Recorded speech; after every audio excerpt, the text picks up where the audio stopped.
Ina, Illinois, November 1987. A quiet town, a growing family.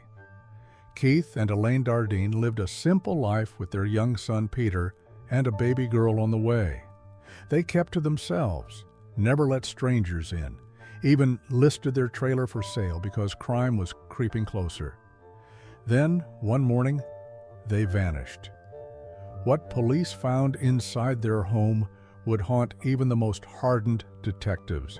What they found the next day, miles away, was worse.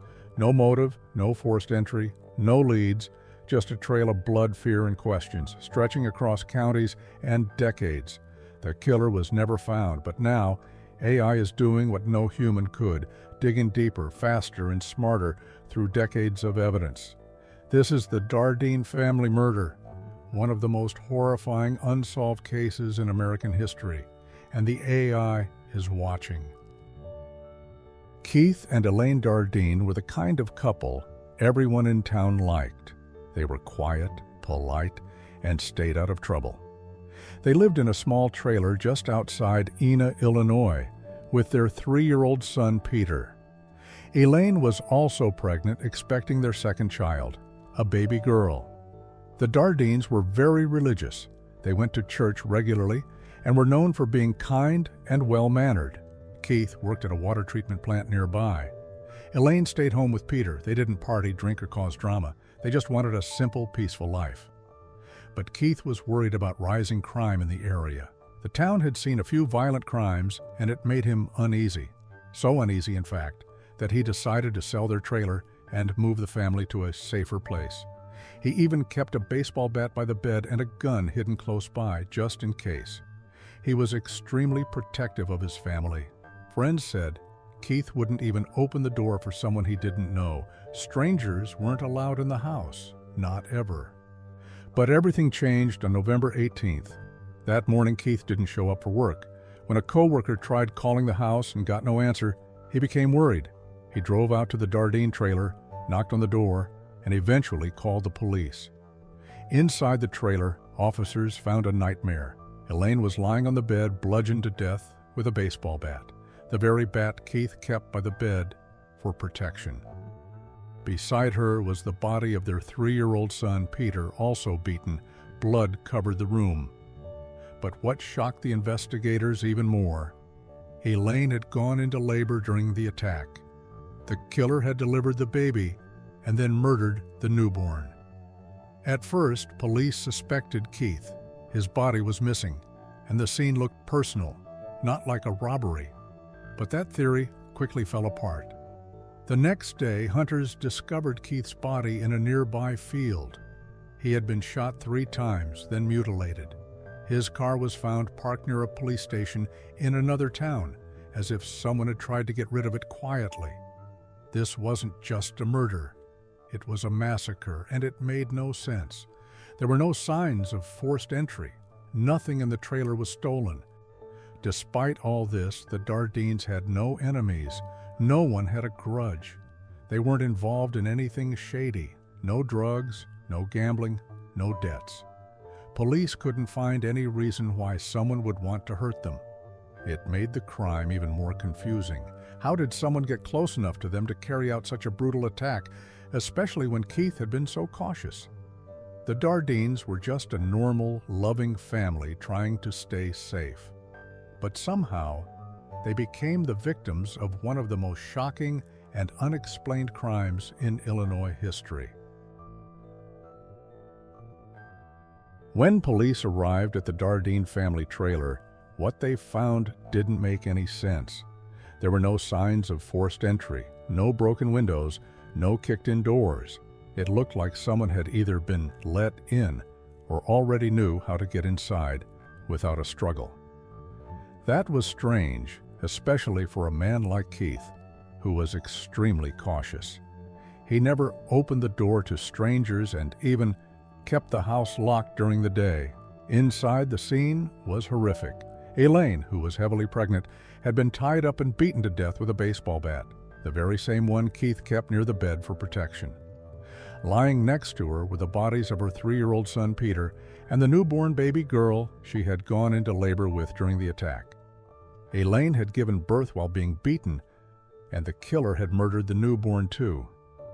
Despite the overwhelming violence, nothing had been stolen.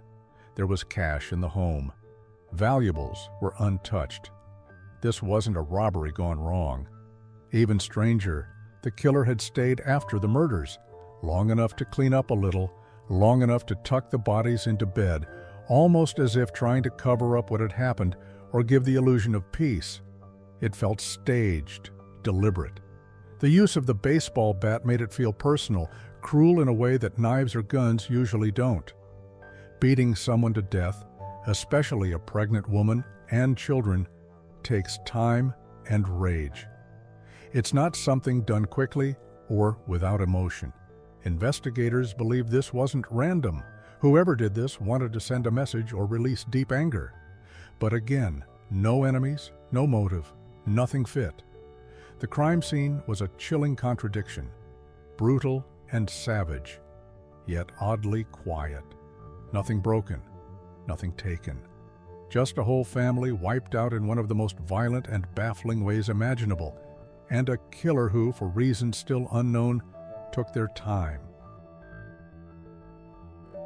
After the horrifying discovery at the Dardeen family trailer, police launched a massive investigation. More than 100 people were questioned. Friends, co-workers, neighbors, and strangers were all looked at. But every path seemed to lead nowhere. In the small town of Ena, Illinois, fear quickly took hold. Rumors started to spread. Some said it was the work of a satanic cult, part of a ritual killing. Others whispered about revenge, maybe someone from Keith's past. But the Dardeens had no enemies. They were a quiet, church-going family, deeply private and cautious. Keith didn't drink or use drugs, and he wasn't involved in any trouble.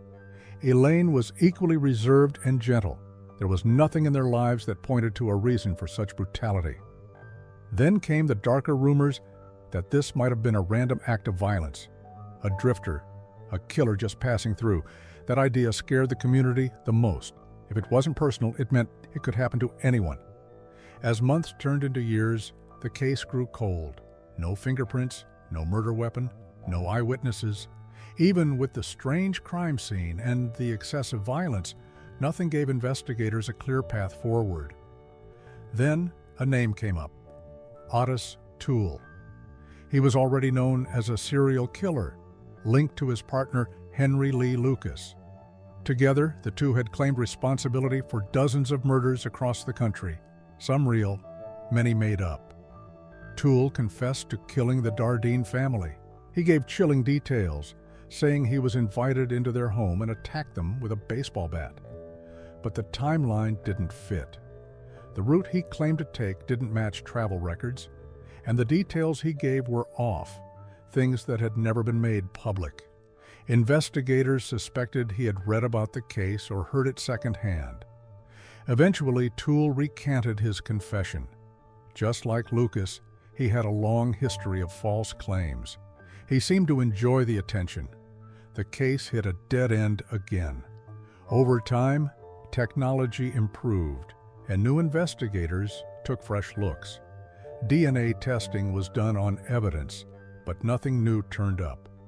There was no match in any database.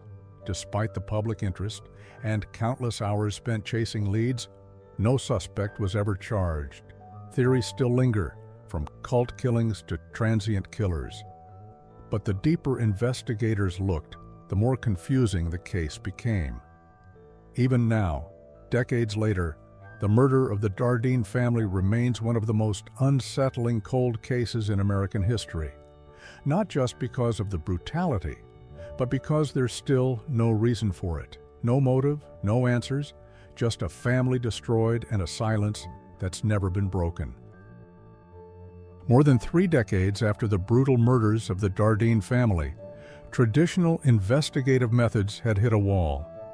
But now, artificial intelligence is offering a new way forward, not by finding something new, but by reinterpreting everything already known, in ways no human mind can. The first step in the AI re-examination was to review known serial killers' active in the region during late 1987. AI cross-checked hundreds of record statements and geographic movements of violent offenders from surrounding states. One of the first red flags it raised was about Otis Toole, the man who once confessed to the murders. Toole had claimed he killed the Dardeens, but AI flagged multiple inconsistencies in his timeline. Travel records placed him hundreds of miles away during the days surrounding the crime. None of his known routes, arrests, or sightings aligned with being near Ena, Illinois, at the right time. The AI also noted that many of Toole's confessions were part of a pattern, vague, unverified, and often later denied. Next, AI ran the Dardeen murder details through a pattern-matching algorithm. It looked at violent family homicides in the Midwest, from the 1980s to early 1990s. It sought similarities in weapon use, entry method, victim age, and crime scene staging. The results pointed to several unsolved cases across state lines that shared eerily similar traits, especially the extreme overkill, lack of forced entry, and personal weapons like bats or blunt objects. This suggested a possible connection to a spree killer who didn't target victims by name, but by opportunity and setting. AI then built a behavioral model using these elements, analyzing psychological patterns behind the crime. The results leaned toward a mission-oriented psychopath. This type of killer sees their victims as symbols, not people. The violence is often excessive and emotionally driven, not just practical. The murder of Elaine and her unborn child in such a cruel way may suggest rage or delusion. Perhaps the killer had a deep hatred for women, families, or society as a whole. Geographic profiling tools were also used. AI tracked known travel routes taken by truckers, carnival workers, drifters, or migrant laborers in southern Illinois during late 1987. It mapped places where violent crimes occurred near these routes. The Dardeens' home, isolated near a highway but not far from transient lodging, fell squarely in a high-risk zone. AI identified specific corridors where killers may have moved undetected from town to town. But it didn't stop there. Motel registries, gas station transactions, and bus ticket purchases in the area were digitized and analyzed. AI looked for repeated names, aliases, or license plates across multiple crime scenes in the region. While no definitive hit was made, several anomalies appeared, fake names repeated in towns across several states, during overlapping dates with unsolved murders. Finally, AI flagged one possible breakthrough: genetic genealogy. If even the smallest trace of DNA exists from the Dardeen crime scene, such as from under Elaine's fingernails on the murder weapon, or from clothing fibers, modern forensic genealogy could help. With today's technology, a single DNA match could identify a suspect's relatives, even if the killer himself isn't in a database. Of course, it all depends on whether any usable forensic evidence remains. But now AI offers something investigators didn't have back then: tireless pattern recognition, perfect memory, and the ability to connect distant dots humans might miss. The Dardeen family murders remain officially unsolved. But with the help of machines trained to see what others cannot, the silence around their deaths may one day be broken. After re-examining the case using behavioral modeling, pattern matching, and geographic profiling, AI arrived at the following key conclusions. Otis Toole is ruled out. His timeline, travel history, and confession details don't align with the crime. The killer was likely a stranger, possibly a transient, who gained the family's trust or forced his way in through deception, not brute force. The attack fits a spree or mission-oriented killer driven by deep psychological rage, not personal vendetta or robbery. AI identified similar family murders across the Midwest between 1985 and 1990 with overlapping traits. blunt force trauma, no robbery, multiple victims, and proximity to highways. Travel patterns point to a mobile offender, potentially a trucker, drifter, or carnival worker who used interstates and temporary housing, motels, gas stations, to move undetected. DNA and genealogy could still solve the case if any forensic evidence remains. AI recommends retesting using modern genetic tracing methods. In short, AI narrows the killer profile to a violent male drifter aged 20-35 at the time, possibly linked to multiple unsolved murders across state lines. Audit's tool is eliminated, and a fresh forensic review is the best hope for answers. Though the Dardeen murders remain cold, technology is warming the trail. New forensic DNA techniques, especially those involving touch DNA and trace extraction, could potentially recover partial profiles from items preserved since 1987. With advances in genetic genealogy, even a degraded strand of DNA might be enough to build a family tree and narrow in on a suspect. Meanwhile, AI isn't just reviewing the Dardeen file, it's scanning thousands of others. Through pattern recognition and machine learning, AI can now detect similarities between seemingly unrelated crimes. The brutality of the Dardeen case, for instance, may match the behavior of a mission-oriented or spree killer, particularly one operating across multiple states. AI's reach extends even higher, literally. By analyzing archived satellite imagery from the 1980s, investigators may one day trace the movement of suspect vehicles in the rural areas around Jefferson County, matching tire tracks to routes and estimating arrival and exit times. And even small human actions like check cashing patterns, gas station visits, or handwritten motel registrations can be scanned by AI, flagged for inconsistencies, and linked across counties and years. What once required months of manual labor now happens in minutes. The Dardeen family deserves answers, and so do countless other families haunted by silence. AI may not feel emotion, but it never forgets. Subscribe to AIDetective Files, where digital minds dive into humanity's darkest mysteries.